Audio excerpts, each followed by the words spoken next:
เอาบัดนี้เอาอยากไปพุ่นดิอยากไปพุ่นดิเป็นหายตะบูไห้เนี่ยนะมาพี่ใช้บีหนึ่งมาพี่โอ้ยก่อนเอามาพี่ว่ะปอตัวหุ่มพึกใช่ไหมมาหอดทางเห็นลิงลายทุกคนทุกคนลิงโคตรโทษพ่อแม่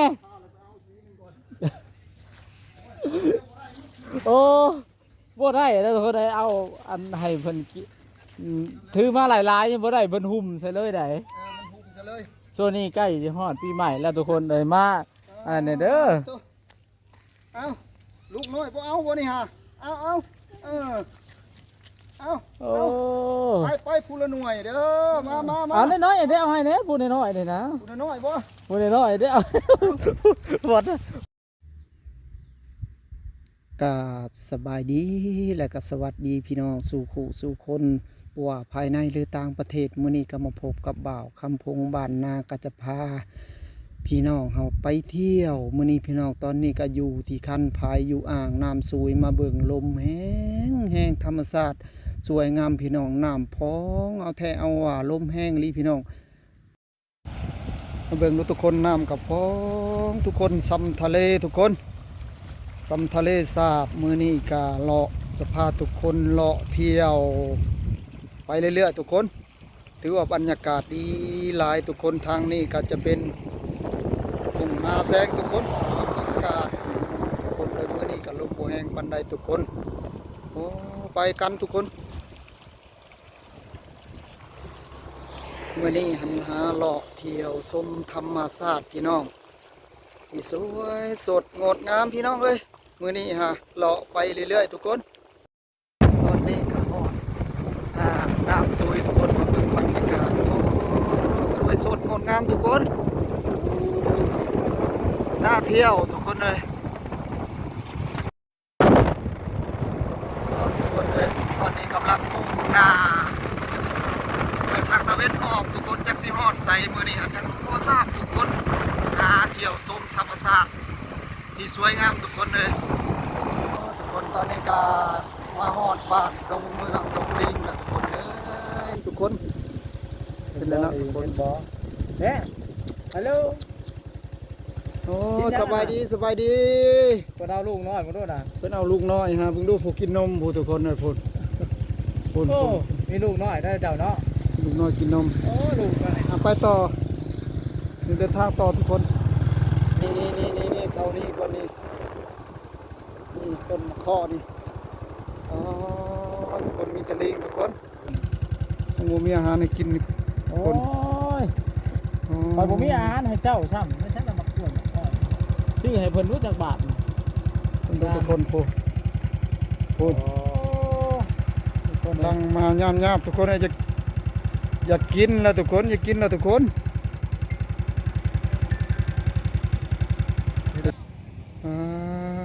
ทุกคนเลยหลายแท้หลายว่าทุกคนบรรยากาศตอนนี้ก็หอดบ้านดงเมืองทุกคนมาเบิ่งลิงโอ้ทุกคนเลยออกมาต้อนรับอยากกินนะทุกคนนี่ฮะเพราะว่ามีแขกมาเพิ่นนักท่องเที่ยวเพิ่นมาเพิ่นกะเกลือนะทุกคนบรรยากาศทุกคนเลยที่ดงเลืองดงลิงเด้อทุกคนเด้อเมืองจำพรแขวงสวรรณเขตทุกคนเบิ่งทางนี้ทุกคน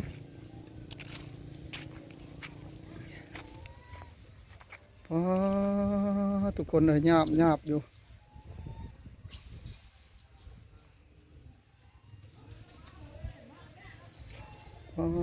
ตัวนี้เอาลูกกำลังเอาลูกอันนี้ฮะโอ้จะเอาลูกไปทางนั้นหาเห่าทุกคนนะเด้โอ้นอนหาเห่า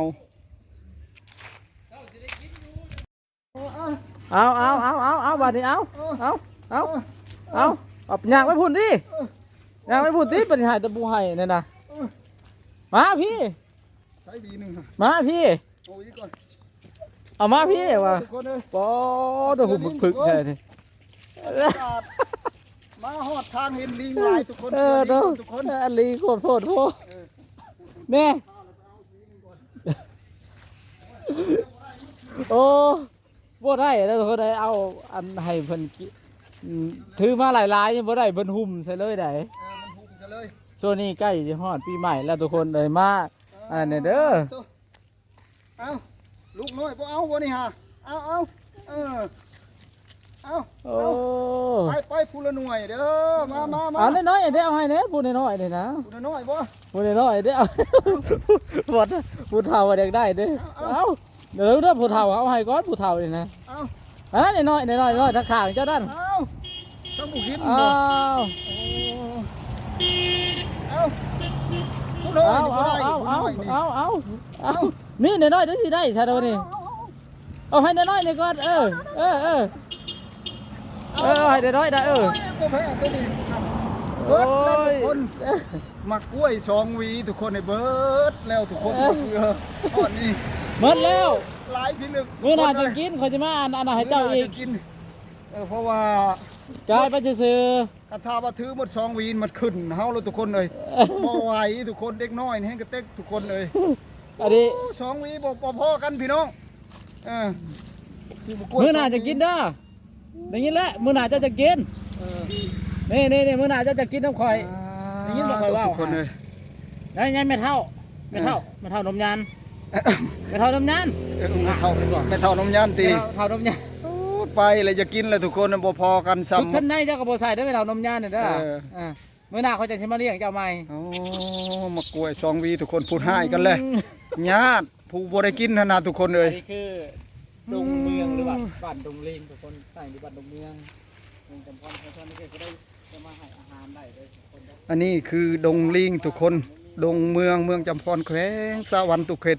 หน้าเขตทุกคนผู้ใดอยากมาเกลือลิงทุกคนช่วงในช่วงเทศกาลปีใหม่ทุกคนจักหน่อยนี่ใกล้เลยแหละ แต่บ่ฮอดปีใหม่มาเกลือก็ได้ทุกคน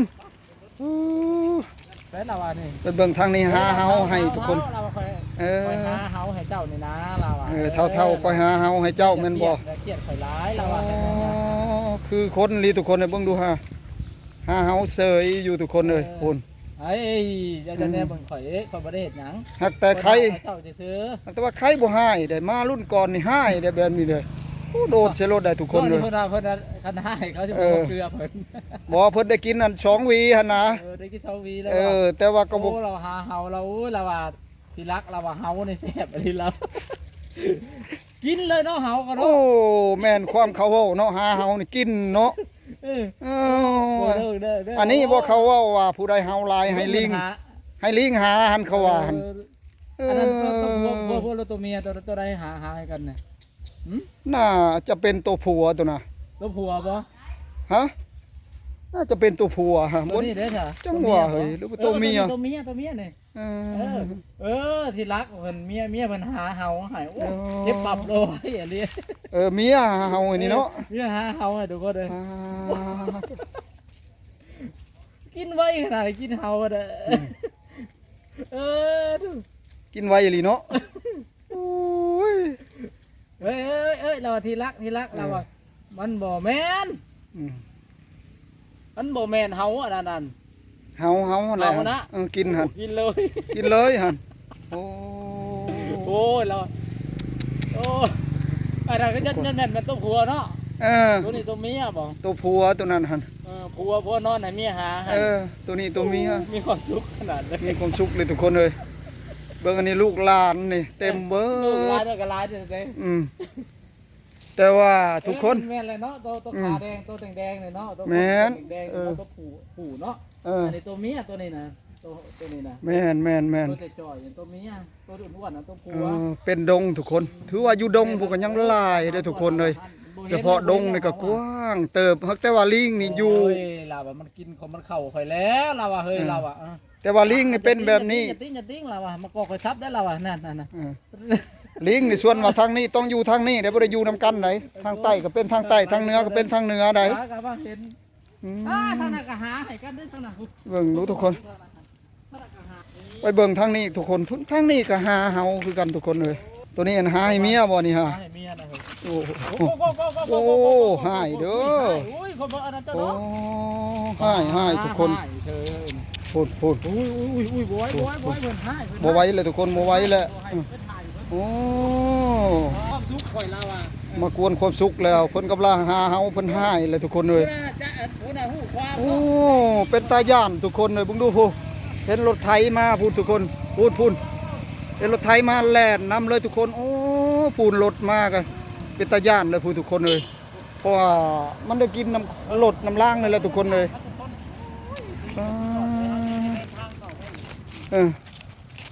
เบิ่งทุกคนเลย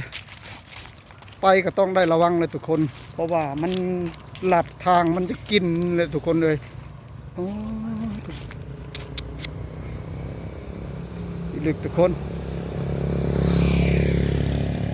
ทุกคนบรรยากาศกับซ้ำนี่ละทุกคนมาฮอดนี่แหละแต่ว่าเบิ่งพูนมันแลนใส่อีกแล้วทุกคนเลยมาเบิ่งดูมันจะกินแต่ว่าหน้าเพิ่นจะเกลือมาแหละรถคันนี้ทุกคนไปลัดทางพูนเอาอีกแล้วทุกคนเลยพูนโอ้ทุกคนพูนขึ้นรถพูทุกคนเบิ่งดูพูอ๋อ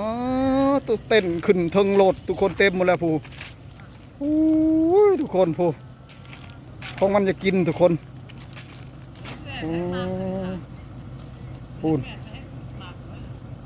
ขึ้นอยู่รถเลยนะทุกคนเลยพูนอยู่ต่อหน้าเลยพูโอ้ทุกคนเบิ่งดูพลลุมมาทุกคนป้าพูนบ่ลงแต่รถรถสิไปแล้วก็ยังบ่ลงอยู่ทุกคน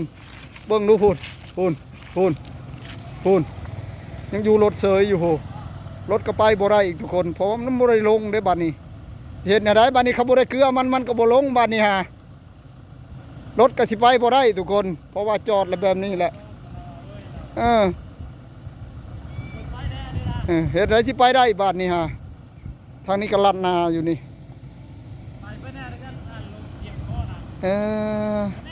มาแม่รถสิเหยียบเจ้าเด้อมาแม่จะลัดทางรถสิไปแล้วมานี่พุ่นโอ้พุ่นบ่ยอมลงอีกมอนี่พุ่นบ่ยอมลงอีกพุ่นเบิ่งดูพูหาช่องเบิ่งคักแน่เลยได้พุ่นไปแล้วบ้านนี้โอ้ไปแล้วบ้านนี้ทุกคนเลยเอ้าพุ่นขึ้นมาอีกเลยโอ้ทุกคนเลยเห็นว่าพุ่นกินข้าวทุกคนโอ้เพิ่นให้เข่าทุกคนเฉพาะมันจังแลนใส่เลยทุกคนเลยพูนขึ้นอยู่รถเลยทุกคน